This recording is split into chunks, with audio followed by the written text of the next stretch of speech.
My God, very interesting. Hope you enjoyed this one. This is Summer and Gamer Latest review on Moon Crystal, episode 18, and Sailor and Venus. It's like when with the Dark Moon Kingdom, like slowly winning this fight. Like Sailor Moon, she's losing friend after friend after friend. First Mars, then Mercury, then Jupiter. Now it's gonna be Venus's turn to be suffer under this attack. But things get very interesting. Like, for example, when it took Sailor Jupiter, they left a piece of the black crystal behind. Apparently their whole plan, the Dark Moon, their whole man is some kind of grand design. The Millennium Black Crystal, some kind of negative force to the legendary Silver Crystal. Like what you call its polar opposite. Obviously, with the legendary Silver Crystal around, they can't achieve their true goal unless they eliminate that. And Chibi, who they call the rabbit. And then finally there's the Sailor Scouts. Since they have the power to use the legendary Silver Crystal, they're in the way and idly a threat to them. That means that in order to do that, they have to defeat them in order to get to the crystal, and in other words, find out who's the true princess. However, the problem with them is they're capturing they're handling the Sailor Scouts one at a time, not the whole group. This way they don't know who has the crystal or not. But their plan seems to be working. They're gaining the advantage and coming up with surprise attacks. Even though the Sailor Scouts seems to be ready to fight, they're losing each battle one at a time. So basically, the Black Moon has the advantage, while the Sailor Scouts, they're losing member after member. But things are a little complicated for it. For example, the piece of the Black Moon crystal that was left behind, Mamo showed it to Chibi, and Chibi reacted with such disdain and such sadness and fear. Like, I have a feeling that Chibi made some kind of horrible mistake where she came from, and that allowed the Black Moon to gain a hold over her life, her family, and even her mother. Her world got crushed by because she made a mistake. Those of you who watch Sailor Moon Crystal, then you know what I'm talking about. Those you haven't, you have not.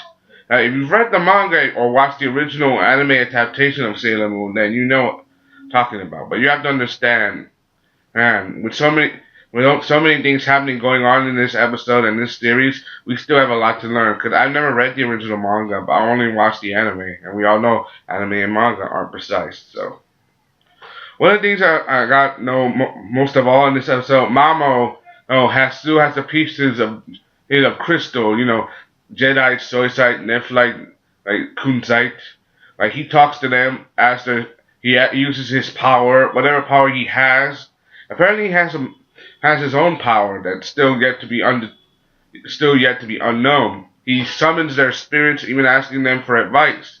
Sees that they can't help since they don't have any physical bodies, but they at least try to encourage him to fight. And it's revealed later that he does have power inside him, just not enough to even go head to head with one of the Black Moon's minions. But you gotta give credit where credit is due, and I give this a lot of credit. Also, Chibi, even though she tries to steal the legendary Silver Crystal, she knows she can't use it. For some reason, there's a reason she wants the crystal, even though she already has it, to use it against her enemy and the Black Moon. And it may be additional to what I said earlier. Maybe she made a mistake that cost her world, her family, and even her mother. So basically, she made a mistake. And she's trying to correct that mistake by asking Sailor Moon to help. The problem is she doesn't want to trust her. How she's not going to trust her? I mean, she stole from her, and then they've been going at it the past couple of episodes. But she has to understand, if she needs to help, she has to trust somebody. She can't just keep her secrets all to herself. Anyway, the animation was beautiful. The action was adapted at peace. And we got to see those the four Sapphire sisters. The last of the Sapphire, the second one. The other three were defeated, had their bodies taken away, but they used the bodies of three of their friends, three human friends of Sailor Moon's friends, as mediums to come back. Like spirit possession to use as vessels as part of the fight. You understand what I'm talking about? So give credit where credit is due, and I give this a lot of credit.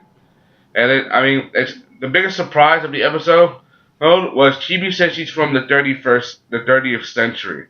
That's 1,000 years. That's like 1,000 years in the future. I'm like, she's from the future, but a 10 millennium in, like, this girl's hiding definitely hiding some secrets. But you have to understand, man, the secret that she could have could either be the key to saving the world or the key to destroying the world. So you all understand the meaning of what I said, right? It's good, cause I'm gonna put the link down in the description. It's best that you all see for yourself. Do you like this episode? Do you hate it? Comment, rate, subscribe. What do you think of this review? Do you like it? Do you hate it? And it's very interesting because it looks like we're getting closer and closer to the climax. It's not too close, but close enough that we're probably gonna get to this final ultimate battle. That'll probably be the end of this season. Hope you enjoyed this final. Comment, rate, subscribe. Thank you. This is Sellavin. You on Sailor Moon Crystal episode 18. Hope you enjoyed. Keep watching. Comment, subscribe. Thank you. Signing off.